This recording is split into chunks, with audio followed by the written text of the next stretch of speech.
by Dr. Nick Tamaro, who is also with me here from the City of Milwaukee Health Department. And I just have to say that Nick has done an unbelievably great job throughout this entire pandemic, as he has been the logistical genius that has allowed us to provide testing and vaccinations to tens of thousands, if not hundreds of thousands of people, as well as testing. So I want to publicly thank him for that. One of his most recent wonderful accomplishments is repurposing this old Department of Motor Vehicles testing site to be not only a testing site, but now also a vaccination site for COVID-19.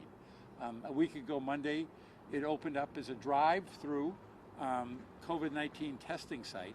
And earlier this week, on Monday, we've introduced vaccinations both for COVID-19 as well as seasonal flu vaccines. And that's why I'm here this afternoon to encourage everyone, in addition to getting their COVID-19 vaccination, to get their flu vaccination. And this is the time of year where traditionally I have gotten my shot, and I'm going to get my shot at the end of this press conference today, because I think it's very, very important for individuals to get vaccinated for the flu as well as COVID-19.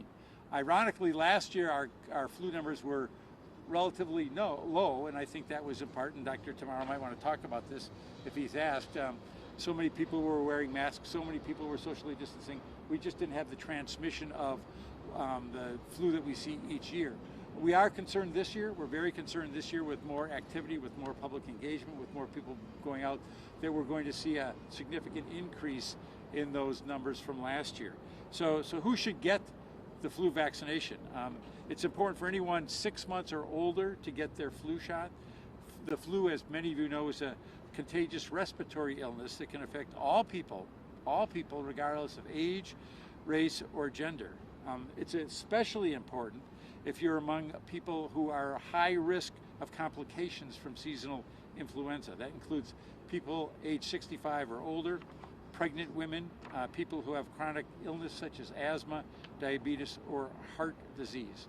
So in addition to this site, which is incredibly accessible right off the expressway, unless you come during the rush hour, we also have our other sites, which are on the Northwest Health Center at 7630 West Mill Road, and the Southside Health Center, 1639 South 23rd Street. This site here is going to be open Monday, Wednesdays, and Fridays, noon to 6 p.m., and it's going to be open Tuesdays and Thursdays from 9 a.m. to 3 p.m. So it's very, very centrally located. It's very, very easily accessible. And again, whether it's for the seasonal influenza or whether it's COVID-19, please come and get tested here. Please come and get your shots here. While we're talking about the vaccinations, I think it's a good time to provide some relatively good news when it comes to the gating metrics. For a year and a half now, we've been charting these every week, and this week the disease burden decreased, I'm very happy to say, to 181.6 positive cases per 100,000 people. The percentage of positive tests also decreased to 6.9%, which moves us to the moderate transmission category. We like coming down. We like coming down and coming into that moderate transmission category. Our current numbers are 58% of City of Milwaukee residents over the age of 16 have been completed their vaccination series, and 63.1% have received at least one dose. I would like, and I'm sure Dr. Nick would love to see these numbers significantly higher. I will say that we've got the highest penetration by far among those 65 and older, but we would like to see those younger groups get their vaccinations as well. Particularly because as you read the reports nationally as well as locally, we are seeing more individuals in those lower age groups that have been hospitalized and some who have even died. The final thing I want to point out is that we continue to have our incentive program, which has been pretty popular, but to encourage any eligible individuals to return for their second dose of the vaccine, the health department has announced a new incentive program which began just yesterday. So all City of Milwaukee residents who received their second dose of the COVID-19 vaccine at any of our 3 locations will be eligible to receive a $25 gift card on site while the supply lasts. This is going to go right now to the first 1,000 individuals. So come on down, get this gift card. And it's important to complete your vaccination series to get the full immune response and keep yourself and your loved ones healthy and protected from the COVID-19 virus. So with that, if there are any questions, I'll answer any questions, or I'll refer them to Dr. tomorrow, and then I'm going to get my flu vaccine. So this location is COVID, shot, flu shot, and also COVID testing? Yes, yeah. Did it just open up, or can you talk about Again, it opened up last Monday. A week ago Monday, it opened up for the testing. And then, and we've had about 1,500 people who've been through to be tested in the 9 days it's been open. But then Monday, we opened it up for the vaccinations as well. So this is the first week, and we want people to know about it. Again, it is so accessible. We want people to know that it's here. And again, it's a former state of Wisconsin Department of Motor Vehicles testing site, and it took us a little while to work out the logistics, but the state, as it has been throughout this entire pandemic, has been a really great partner, and I want to thank the governor for his involvement in this as well. people need? What do they need to come in and get tested? Do they need an insurance card? Do they need a driver's license? Who's up to the podium? Just come on down. Come on down.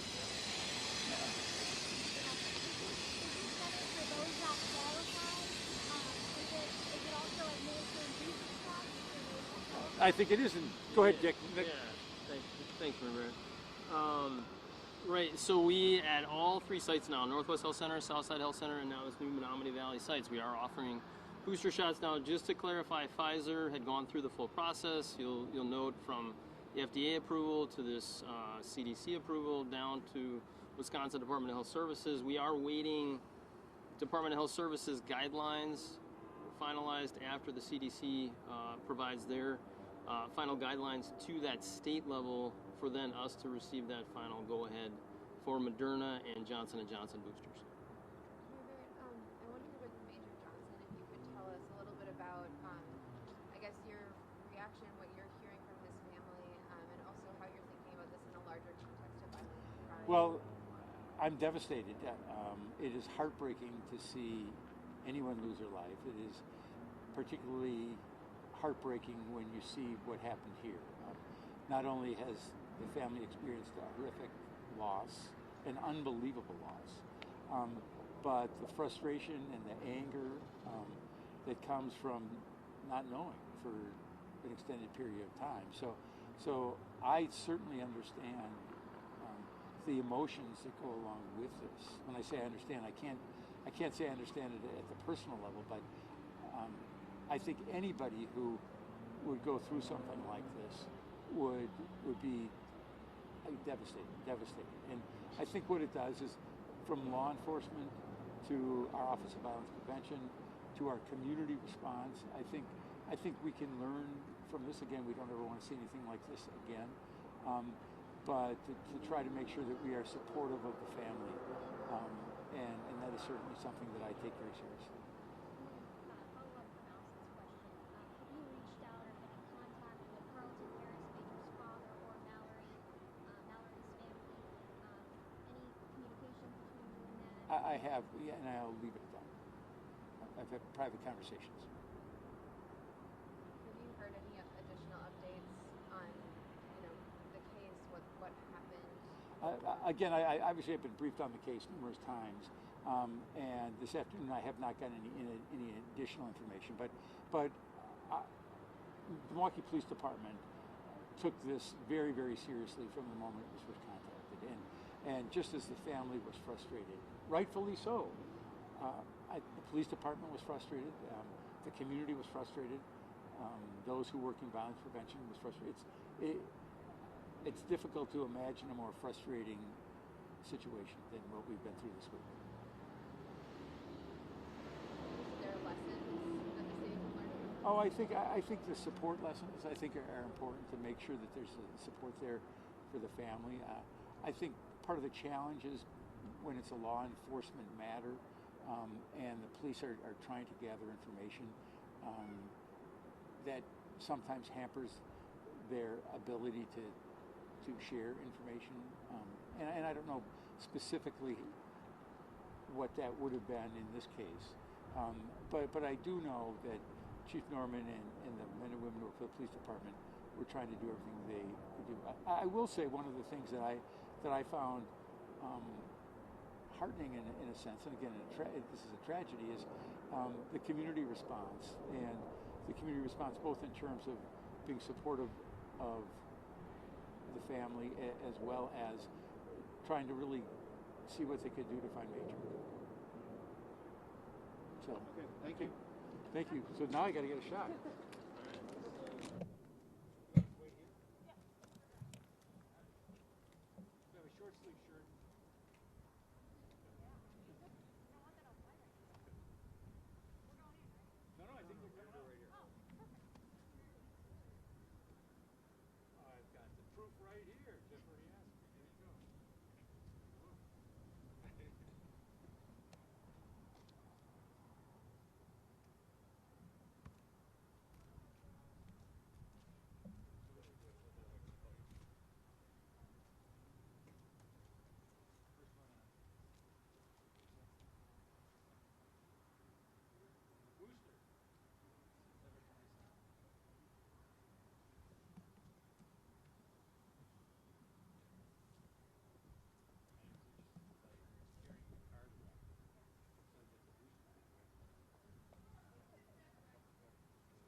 What are you doing carrying that thing around? Take a picture of it. So that's what I took a picture of. Hello, how are you doing?